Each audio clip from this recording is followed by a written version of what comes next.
Hello everyone and welcome back to my channel. It's great to see you guys again. Today in this tutorial I'm going to show you how we can use this create gradient mesh with object menu. So first we need an object here so I can show you how it's going to work. So I'm going to draw this and fill it with a color. So if I want to add a gradient mesh, so gradient mesh is used for different purpose of designing. So we can use it for highlighting, we can use it to combine different colors. So for different purpose this tool is going to use here. So I'm going to just click on this create gradient mesh, and here this window is pop up. As you can see, I can add the number of rows and also I can add the number of columns.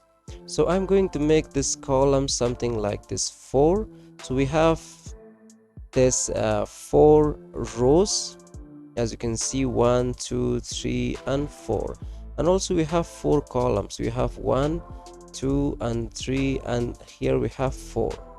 And in appearance with this gradient mesh, I can just click on this menu. With this drop down menu I can select this flat, I can go with to center, and I can select this to edge as well.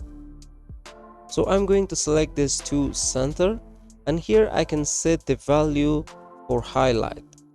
So if you are going to use your arrow keys with your keyboard, you can decrease this highlight here. So you can make it 0, or you can just increase this number to highlight this area, which we select the appearance to the center.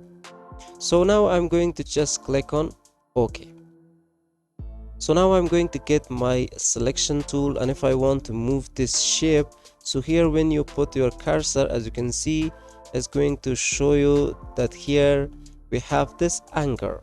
So we have this anchor here, also here. So we have all anchors here which made this rows and columns. So if I want to edit this, so I can move it with the selection tool. But if I want to edit, and if I want to change the color, if I want to use this anchor here, and I'm going to select that to edit it with this shape, so I need to get my direct selection tool. So now I can select this anchor, and here I can edit that. So I can use this handles to move around. I can use this handle here,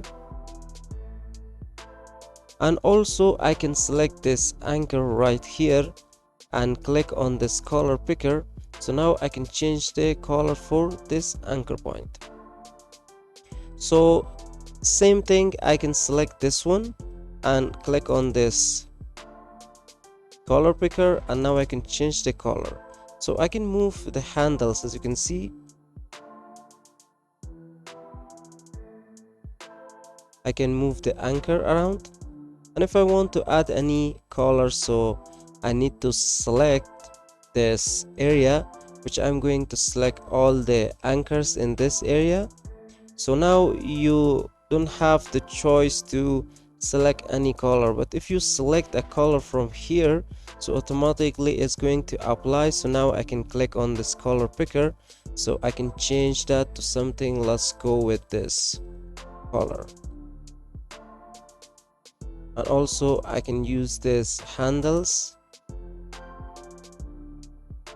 So for all the rest of anchors which is available here, so I can just select that, and I can use the handles here to move anchors around. I can use the handles of the anchor. I can use the anchor alone. I can move it from this place to any other place which is here. So now I'm going to just double click and change the color. So this is how you can use this create gradient mesh with object menu. And let's try to, before I want to end this tutorial here, let me show you when I'm going to delete here, the anchors is now deleted here. So now if I want to delete any anchor points, so I'm going to select that and press delete on my keyboard. And if I want to apply this gradient mesh, something like for ellipse tool or any other shape, so definitely I can apply. So I can just click on create gradient mesh. So here we have this with this ellipse, so I'm going to just click on OK. So now I'm going to get my direct selection tool and select my anchor point and click on color picker to change the color for the selected anchors, or for only one anchor that is selected right here. So I just wanted to show you that you can apply this gradient mesh for different shapes. So hope you guys enjoyed this tutorial and learned how to use this gradient mesh in Adobe Illustrator. And if you have any question or doubt, please let me know in the comment box of this video. And if you found this video helpful, don't forget to like, share, and also subscribe to the channel. So see you guys in the next video.